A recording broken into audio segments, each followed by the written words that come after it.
연간 수십억을 자기 몸에 투자하는 49살 억만장자가 있어요. 그 사람은 바로 미국의 조단위 부자 브라이언 존슨인데요. 이 남자는 말 그대로 자기 몸을 18살로 되돌리겠다는 욕망을 가지고 십수명의 의사를 고용했어요. 그리고 1년에 30억 넘게 돈을 쓰면서 자신의 몸을 젊게 만들기 위한 실험을 계속하고 있죠. 심지어 젊어지고 싶어서 자기 아들의 피를 수혈하는 실험까지 했을 정도예요. 그런데 이 남자가 최근에 뭐라고 했는지 아세요? 저 59살 남자가 자기보다 더 젊어 보인다고 얘기했던 거예요. 네, 그러니까 매년 수십억 원을 자기 몸에 쓰는 49살 억만장자가 59살 할아버지를 보고 저 사람이 나보다 젊어 보인다 라고 얘기했던 거예요. 그 사람이 누구냐? 2017년 뉴욕 포스트지에서 세상에서 가장 동안인 남자로 뽑힌 싱가포르의 사진작가 추안도 탄입니다. 사실 브라이언 존슨은 1조 원 넘는 재산을 가진 거부니까 매년 막 수십억 원의 돈을 젊어지는 데 쓸 수 있잖아요. 근데 추안도 탄은 아니에요. 그냥 평범한 사진작가거든요. 뭐 젊어지기 위해 수십억의 돈을 쓰는 건 고사하고 심지어 성형수술도 안 받아봤고 피부과도 잘 다니지 않는다고 해요. 그런데도 불구하고 추안도 탄이 사실 브라이언 존슨보다 어떻게 보면 좀 더 젊어 보이는 것 같고 심지어 브라이언 존슨도 그 사실을 인정했다는 거죠. 그럼 뭐 그냥 이 추안도 탄이라는 사람 애초에 동안 유전자를 타고난 거 아니야? 이렇게 생각할 수도 있는데요. 이 사진 한번 봐보세요. 추안도 탄의 30년 전 가족 사진입니다. 이때 옆에 있는 아저씨가 이 추안도 탄의 아버지인데 당시에 50살이었다고 해요. 보면은 뭐 딱히 그렇게 동안으로 보이시진 않죠. 그러다 보니까 유전자 빨은 아닌 것 같다 이런 생각이 들거든요. 그러면 도대체 추안도 탄은 어떤 비결로 59살이란 나이에 아직도 30대 초중반으로 보이는 외모와 탄탄한 몸을 유지하는 걸까요? 실제로 여러 유튜브에서 자신의 건강 비결들을 얘기한 적이 있는데요. 오늘 영상에서는 이 추안도 탄의 동안 루틴들을 과학적인 근거로 자세히 한번 분석해 보려고 해요. 그리고 아까 언급했던 이 억만장자 브라이언 존슨 있죠? 어쨌든 간에 자신의 젊음을 위해서 수십억을 투자하고 있는 전문가잖아요. 이 추안도 탄의 루틴에 대해서 의견을 밝힌 적이 있어요. 그래서 그 내용도 한번 다뤄보려고 합니다. 좀 전혀 다른 방식으로 사실 이 두 사람은 젊음을 추구하고 있거든요. 추안도 탄은 되게 일반인으로서 좀 자연스러운 건강관리 루틴으로 젊어지려 하고 있고 브라이언 존슨은 진짜 수십억 원의 돈을 쓰면서 굉장히 절제되고 통제된 삶을 살면서 젊어지려고 노력하고 있어요. 그래서 이 두 사람의 어떤 이야기가 한번 궁금하시다 하면 영상 꼭 끝까지 봐주세요. 자, 일단 추안도 탄의 동안 비결 한번 설명드려 볼게요. 추안도 탄은 자신의 동안 비결이 70%는 먹는 거, 30%는 운동에 있다라고 얘기를 했어요. 그만큼 무엇을 먹느냐를 정말 중요하게 생각하는데요. 추안도 탄은 기본적으로 단백질이 풍부하고 좀 탄수화물은 적게 먹으려고 하고요. 만약 먹는다고 해도 가능한 통곡물 위주의 식사를 하려고 하더라고요. 자, 일단 아침 식사부터 봐볼까요? 추안도 탄은 아침 식사에 주로 달걀을 먹는다고 해요. 무려 6개나 먹는다고 합니다. 근데 이걸 먹을 때도 뭐 계란 후라이나 뭐 스크램블 에그보다는 수란이나 삶은 달걀의 형태로 즐겨 먹는다고 해요. 왜냐면은 사실 이걸 기름에 튀기거나 볶거나 하는 과정에서 최종 당산화물 AGS라고 불리우는 물질이 나오는데요. 이걸 많이 먹으면 우리 몸에 이 단백질의 이 최종 당산화물이 결합을 하면서 단백질 되게 뻑뻑하게 만들어요. 그러다 보니까 피부 탄력이 줄어들고 주름이 많아지고 이런 다양한 문제점들이 생길 수 있거든요. 그걸 피하기 위해서 최대한 삶은 거 위주로 먹는다고 합니다.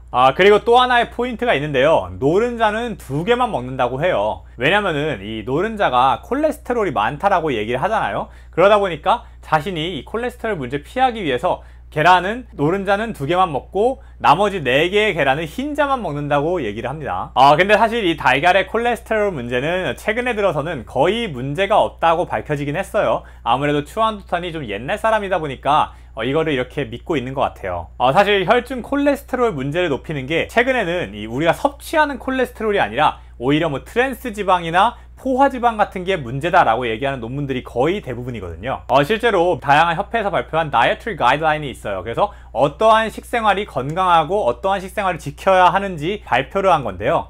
여기에도 보면은 옛날에는 이제 콜레스테롤 섭취를 제한하라고 적혀 있었는데 요새는 그런 문구가 사라졌습니다. 대신에 뭐 포화지방이나 트랜스지방 섭취를 좀 주의하라 이런 방식으로 바뀌었죠. 그리고 사실 또 최신 연구 결과를 보면은 포화지방도 별로 문제가 없다, 트랜스지방만 문제가 있다, 이렇게 보는 연구들이 가장 최신의 대세이긴 합니다. 네, 그래서 이렇게 뭐 추안도탄의 아침 식사를 좀 살펴보고 그거에 대한 최신 연구까지 말씀드려봤는데, 그럼 추안도탄이 점심 저녁에는 어떻게 먹을까요? 주로 점심 저녁 때는 이제 단백질 위주로 먹는데, 그것도 닭고기 아니면은 생선 같은 거 위주로 먹는다고 해요. 그리고 약간 샐러드 같은 거를 많이 먹고 채소류를 좀 많이 먹으려고 노력한다고 하네요. 사실 이걸 보면은 추안도탄이 적색육을 잘 먹지 않으려고 하는 것 같아요. 사실 이 적색육에 대해서는 되게 의견이 많거든요. 적색육을 많이 먹으면 치매 위험이 올라간다는 연구 결과도 있었고요. 당뇨병, 대장암 위험이 증가한다는 연구들도 있어요.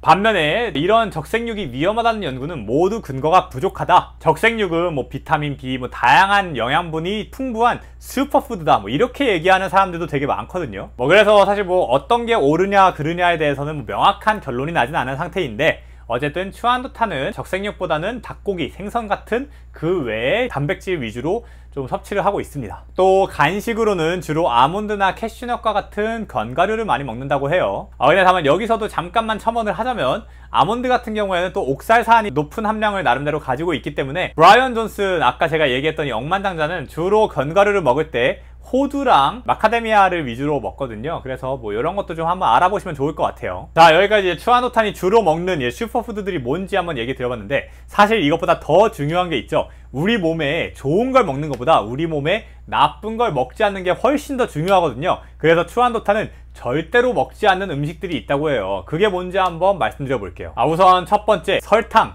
정제당, 정제탄수화물, 가공식품 이런 거는 절대 먹지 않는다고 합니다. 그래서 일단 달달한 음료, 뭐 과자 이런 것들 당연히 잘 안 먹고요. 무엇보다 충격적인 게 이제 소스류도 최대한 안 먹는다고 해요. 그래서 뭐 마라탕, 뭐 호거 이런 것도 최대한 먹지 않고, 심지어 이런 걸 먹을 때에는 이제 소스들이 만약 묻어있는 걸 먹는다 그럼 그거를 물에다가 헹궈서 먹는다고 합니다. 절대로 이런 소스들이 잘 입에 대지 않는다고 해요. 아무래도 소스 안에는 정제당들도 많이 들어있고요, 몸에 나쁜 기름들이나 되게 가공된 식품들이 많이 들어있기 때문에 최대한 피한다는 거죠. 그리고 아까 말했다시피 튀긴 음식이나 볶은 음식도 웬만하면 먹지 않는다고 합니다. 이 최종 당산화물이 많이 생길 수 있기 때문에요. 또 뭐 당연하겠지만 카페인, 흡연, 음주 같은 것도 하지 않는다고 합니다. 사실 이 최종 당산화물에 대해서 좀 더 말씀드리자면은, 이 최종 당산화물이 너무 당분이 많은 걸 먹거나 정제탄수화물을 먹거나 아니면 튀기거나 구운 음식을 먹거나 할 때 이제 많이 발생할 수 있는데요. 이거가 이제 산화 스트레스와 염증을 유발을 해요. 그래서 아까 제가 잠깐 설명드렸지만 기본적으로 피부 탄력을 굉장히 저해하는 성격도 가지고 있고, 게다가 몸속에 산화 스트레스도 늘리고 염증도 늘리다 보니까 굉장히 다양한 측면에서 다양한 경로로 우리 몸의 노화를 촉진시킬 수 있는 아주 나쁜 물질이거든요. 그러니까 추안도탄이 이런 최종 탄수화물을 최소화하는 식단, 볶지 않고 튀기지 않고 그리고 정제탄수화물도 없고 정제당도 없는 식단을 하는 게 분명히 그의 젊은 외모에 많은 영향을 끼치지 않았을까 싶고요. 근데 이런 추안도탄도 좀 포기하지 못하는 게 딱 하나 있다고 하는데, 그게 뭐냐면 아이스크림이라고 합니다. 그래서 아이스크림을 너무 좋아해서 한 달에 한 번 정도는 먹는다고 해요. 근데 한 달에 한 번 먹을 때에도 이제 뭐 아이스크림 뭐 투게더 한 통을 샀다 그러면 이걸 한 번에 다 먹는 게 아니라 3분의 1씩 나눠서 최대한 좀 조절해서 먹는다고 하더라고요. 다만 뭐 한국은 특히 요새는 제로 아이스크림 워낙 많잖아요. 그러니까 뭐 우리들은 그냥 제로 아이스크림으로 충분히 참을 수 있을 것 같긴 해요. 그리고 또 추안도탄의 식사에 있어서 되게 중요한 요소가 하나 있는데요. 바로 시간 제한입니다. 추안도탄이 막 간헐적 단식을 본격적으로 하는 것 같진 않아요. 그런 얘기는 별로 없었거든요. 근데 딱 하나 주의하는 게 뭐냐면, 잠자리에 들기 5시간에서 7시간 전부터는 최대한 음식을 먹지 않으려고 한대요. 왜냐면은 이렇게 잠자기 전에 밥을 먹으면은 수면에 방해가 될 수 있고, 추안도탄은 사실 수면을 굉장히 중요하게 여기거든요. 그러다 보니까 이렇게 최대한 자기 전에는 먹지 않는 걸로 유지를 하고 있답니다. 이렇게 철두철미하게 뭐 식사 시간까지 관리하는 추안도탄이지만 의외로 영양제는 먹고 있지 않다고 해요. 그래서 비타민C 보충제만 먹고 있고요. 비타민 D 같은 경우에는 그냥 최대한 햇빛을 많이 쬐어주려고 한다. 그리고 그 이외의 영양제는 뭐 전혀 먹지 않는다, 이렇게 얘기하더라고요. 자, 뭐 이렇게 추안도탄이 먹는 것도 열심히 먹지만 그 이외에 또 우리 건강에 중요한 게 있죠. 운동이랑 수면이잖아요. 이 두 가지도 진짜 잘 지키려고 한대요. 특히 추안도탄은 진짜 몸이 너무 좋잖아요. 이게 59살이라고 믿기지 않는 몸이잖아요. 근데 또 놀라운 건 뭐냐면, 사실 근력 운동을 막 그렇게 빡세게 안 한다는 거예요, 이 사람이. 오히려 유산소 운동 위주로 하더라고요. 일단은 헬스장은 일주일에 한 3번에서 4번 정도는 꼭 가려고 한대요. 만약 헬스장을 간다면은 복합 다관절 운동이라고 하죠. 벤치프레스라든가 스쿼트라든가 이런 위주로 하고 이제 단관절 운동들은 잘 하지 않는다고 해요. 근데 놀라운 건 운동 시간이 30분밖에 안 된다는 겁니다. 저는 개인적으로 일주일에 4번씩 30분 하루에 운동하면서 이런 몸을 어떻게 유지하는지 잘 모르겠긴 한데, 제 생각엔 아마 추한도탄이 운동을 시작한 게 20살부터 시작을 했대요. 그러다 보니까 워낙에 오랜 시간 동안 운동을 했으니까 이게 쌓여서 지금 나이가 59살이면 40년 동안 운동한 거잖아요. 그것 때문에 그 짬바가 쌓여서 이렇게 좋은 몸이 유지되는 게 아닐까 싶습니다. 어쨌든 이렇게 근력 운동을 좀 적당히 반드시 해주려고 한다고 하고, 두 번째로 유산소를 꼭 하는데, 유산소를 할 때에는 수영을 즐겨 한다고 합니다. 아무래도 나이도 있고 하다 보니까 무릎에 무리가 가가지고 뭐 런닝머신이나 뭐 밖에 뛰는 건 잘 하지 않는데요. 근데 수영은 정말 좋아해서 매일 하루에 1시간씩 하려고 노력한다고 하더라고요. 그래서 사실 우리가 나이가 들수록 근력 운동과 유산소 운동 둘 다 되게 중요하잖아요. 그런 면에서 굉장히 좋은 루틴을 계속해서 실천하고 있는 것 같아요. 그리고 마지막으로 수면인데요. 이건 사실 뭐 다들 아는 얘기니까 하루에 7시간에서 8시간 정도를 반드시 자려고 하고요. 또 11시 이전에는 잠자리에 들려고 노력한다고 하네요. 아까 얘기했듯이 11시 이전에 잠을 자야 되니까 그 5시간, 6시간 전인 한 오후 5시, 오후 6시부터는 아무것도 밥을 먹지 않는다. 이렇게 정리할 수 있습니다. 자, 이렇게 들어보면은 추한도탄의 어떤 식단과 동안 루틴들이 되게 일리가 있고 정말 좋은 것 같아요. 그런데 브라이언 존스는 과연 이걸 어떻게 평가했을까요? 사실 아까도 얘기했듯이 브라이언 존스는 추한도탄이랑 되게 다르게 건강을 관리하고 있어요. 추한도탄은 좀 더 자연스럽고 좀 더 일반적인 방법으로 건강관리를 하는 거잖아요. 반면에 브라이언 존스는 진짜 로봇처럼 살거든요. 이 사람의, 이 브라이언 존슨의 루틴을 좀 간략히 설명드리면, 일단은 매일 아침 4시 반에 기상을 합니다. 그래서 뭐 이제 아침 루틴이 막 쫙 있어요. 블루라이트라고 하죠. 청색광 이렇게 눈에다가 쐬주고, 머리에다가 이렇게 빨간색 이제 머리가 잘 자라나는 레드라이트라고 하거든요. 레드라이트가 나오는 모자를 또 모발에다가 씌워주고, 또 영양제를 하루에 막 80개에서 100알씩 먹고, 아침 식사도 이렇게 정해진 거를 먹고, 진짜 로봇처럼 매번 완벽히 통제된 삶을 살고요. 심지어 마지막 식사를 아침 11시에 끝내요. 왜냐면은 브라이언 존슨이 4시 반에 일어난다 했잖아요. 잠자리에 드는 게 밤 8시 반 정도에 잠자리에 든대요. 그러니까 자기는 잠들기 한 9시간, 8시간 정도 전에 식사를 끝내야지 수면이 최적화가 됐다는 거죠. 이 사람이 매번 자기의 수면 패턴, 건강 지표 이런 걸 매일매일 체크를 하고 매일매일 기록을 하거든요. 그러다 보니까 나한테 내 수면의 퀄리티가 제일 높아지는 거는 오전 11시에 식사를 끝낼 때구나. 그러니까 난 이때 식사를 끝내겠다. 뭐 이런 식으로 살고 있다는 거예요. 이 사람은 식사를 만들 때에도 뭐 수백 개의 논문을 조합해서 만든 최고의 식단을 만들어 놓고, 골밀도 검사, VO2 max 검사, DNA 메티사 시계, 뭐 이런 복잡한 생물학적 지표들을 수십 개씩 추적하고 관찰한다는 거죠. 이렇게 좀 까다롭게 사는 사람이다 보니 사실 이 추한도탄의 루틴을 보고도 정말 인상적이고 너무 훌륭하지만 아무래도 한계가 있는 것 같다. 뭐 이렇게 평가를 하더라고요. 그래서 브라이언 존슨의 얘기를 보면은 이렇게 표현을 합니다. 추한도탄의 외모는 정말 인상적이고 고무적이다. 근데 추한도탄의 신체 내부까지 정말 이 정도로 젊을지는 우리가 체크를 해봐야만 알 수 있다. 이렇게 얘기를 하더라고요. 이게 무슨 말이냐, 브라이언 존슨은 우리가 어떤 나이가 들었다는 걸 얘기할 때 두 가지의 큰 부분이 있다고 얘기하는 거예요. 첫 번째로 우리가 겉보기에 얼마나 젊어 보이느냐, 얼마나 동안이느냐, 이 나이가 있고요. 두 번째로 우리의 신체 장기들, 혈관들 이런 게 정말 얼마나 젊느냐, 이런 신체 내부적인 나이가 있다는 거죠. 그러니까 우리가 브라이언 존슨이 추구하는 젊음이라는 거는 물론 동안도 되게 중요하지만 병에 걸리지 않고 건강하게 활력 넘치게 몸의 안쪽까지 젊게 사는 걸 원하는 거다 보니까 그 측면에서는 추한도탄이 어떤지 우리가 한 번 더 검증할 필요는 있겠다. 뭐 이렇게 얘기하는 것 같아요. 그래서 실제로 브라이언 존슨은 추한도탄도 자신이 받고 있는 이런 생물학적 지표 검사들이 있잖아요. 이것 때문에 이제 매년 수십억씩 쓰는 건데 이거를 한번 추한도탄도 받아보지 않겠냐 이렇게 제안을 하기도 했었대요. 그리고 추한도탄이랑 실제로 만나서 한번 얘기도 나눠보고 싶다 뭐 이렇게 얘기도 했었고요. 사실 브라이언 존슨이 이렇게까지 건강에 집착하게 된 데는 그 이유가 있어요.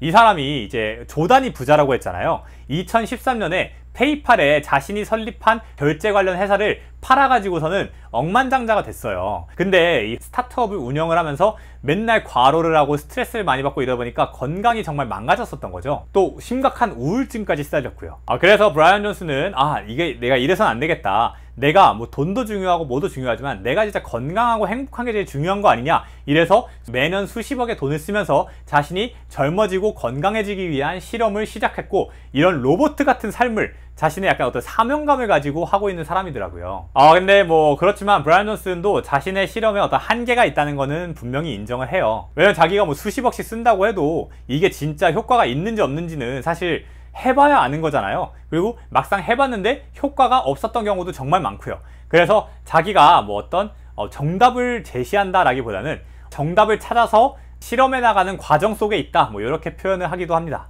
사실 저는 이 브라이언 존슨이랑 추안도 탄을 알게 된 지는 꽤 됐어요. 이 둘의 이야기를 보면서 느낀 건 어떤 젊음과 건강과 이런 걸 위해서 제일 중요한 건 우리 생활이다, 우리 삶의 습관이 가장 중요하구나, 이걸 느낀 것 같아요. 사실 보면은 브라이언 존슨이랑 추안도탄 둘 다 공통적으로 몸에 나쁜 음식들을 철저히 배제하거든요. 추안도탄 정제 탄수화물이나 이런 거 안 먹는다고 했죠.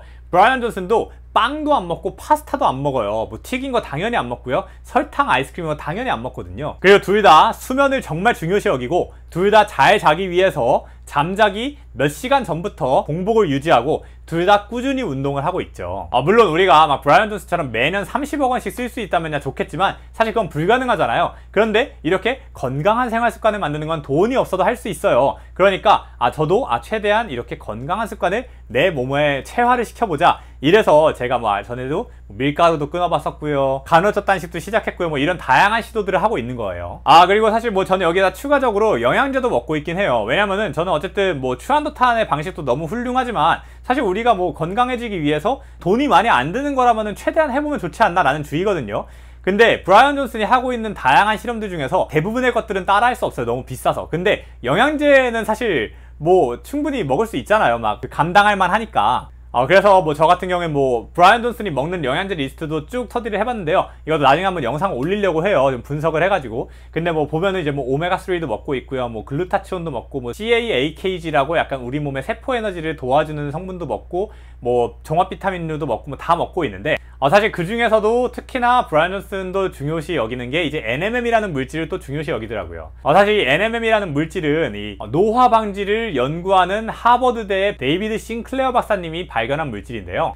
이 NMM이란 물질이 우리 몸속에 들어가면은 NAD 플러스라는 걸로 바뀌어요. 그리고 이 NAD 플러스가 어떤 역할을 하느냐, 우리 몸의 장수 유전자라고 불리우는 서투인이라는 유전자를 활성화시킵니다. 우리 몸이 노화가 일어날 때 보통 어떤 이론들이 있냐면 DNA가 계속해서 복제되면서 세포를 재생성하잖아요. 근데 이 과정에서 DNA에 오류가 생겨가지고서는 이상하게 생성되는 세포가 늘어난다, 이게 쌓이고 쌓이는 게 노화다, 뭐 이런 이론들이 있거든요. 근데 이 서투인이라는 유전자가 DNA 복제 과정에서 문제가 생기는 걸 방지해줘요. 근데 이 서투인이 잘 활동하기 위해선 NAD 플러스라는 성분이 우리 몸에 충분해야 되는데 이 NAD 플러스를 만드는 재료가 NMM이라는 거죠. 결국에 NMM을 많이 먹으면 서투인 유전자가 더 잘 활동할 수 있게 되고, 그로 인해서 우리 몸의 노화나 유전자 오류나 이런 것들도 많이 고쳐줄 수가 있다. 그래서 데이비드 싱클러 박사님도 실제로 이거를 매일 1g씩 먹고 있고, 브라이언 존슨도 매일 1g씩 먹고 있더라고요. 네, 그래서 뭐 오늘 영상 이렇게 마쳐보고요. 사실 여러분들도 본인의 삶에다가 적용할 수 있는 것들, 되게 자그마한 것들부터 적용해 보셨으면 좋겠다는 생각이 들어요. 예를 들어서 삼겹살을 구워 먹기보다는 보쌈을 먹고, 뭐 아이스크림을 그냥 먹기보다는 제로 아이스크림을 먹고, 이런 것들을 좀 하면은 되게 좋지 않겠어요? 더불어서 뭐 영양제 같은 것도 만약에 여유가 되시고 관심이 있다면은 좀 좋은 영양제들은 좀 사드시면 좋겠죠. 근데 사실 영양제 같은 경우에 뭐 종합 비타민 이런 걸 워낙에 추천하는 분도 많고 정보가 많지만, 사실 NMM이라는 영양제는 약간 한국에는 소개된 지 아주 오래되진 않았다 보니까 도대체 우리가 어떻게 먹는 게 가장 효과적인지, 어느 정도의 용량을 먹어야 되는지 이런 것들이 약간 헷갈릴 수 있거든요. 그래서 제가 요거에 대해서 사실 데이비드 싱클러 박사님이 직접 본인이 유튜브에서 밝힌 적이 있어요. 그 영상을 제가 좀 해석을 해가지고서는 보기 쉽게 정리한 걸 이 고정 댓글 링크로 달아둘 테니까 NMM에 대해서 관심 있으신 분들은 한번 그 영상도 봐보셔도 좋을 것 같아요. 여러분, 오늘 영상도 끝까지 봐주셔서 감사하고요. 제 채널에서는 앞으로도 어떻게 해야지 우리가 더 젊게, 더 건강하게 살 수 있는지, 그거에 대한 과학적인 연구 자료와 뭐 사례들을 최대한 많이 소개시켜 드리려고 하니까요. 다음 영상이 궁금하시다면 구독과 좋아요, 알람 설정까지 부탁드립니다. 감사합니다.